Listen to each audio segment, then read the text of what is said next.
জান্নাত শুধু বাগান আর নদী নয়, এর ভেতরে আছে এমন কিছু সুবিধা যা আমরা কখনো কল্পনাও করি না। চলুন এরকম 10টি সুবিধার কথা জেনে নেওয়া যাক। জান্নাতে কোনো দুঃখ, ভয় বা চিন্তা থাকবে না। মনের শান্তি হবে চিরস্থায়ী। সেখানে বার্ধক্য থাকবে না, সকলেই থাকবে চিরযৌবনে। জান্নাতে কোনো ঘুমের প্রয়োজন হবে না, তাই কোনো ক্লান্তিও থাকবে না।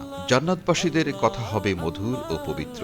সেখানে না তো কোনো কলহ হবে, না কোনো ঝগড়া বিবাদ হবে। সেখানে হিংসা, অহংকার, বিদ্বেষ কখনোই থাকবে না। হৃদয় থাকবে সম্পূর্ণরূপে পরিষ্কার।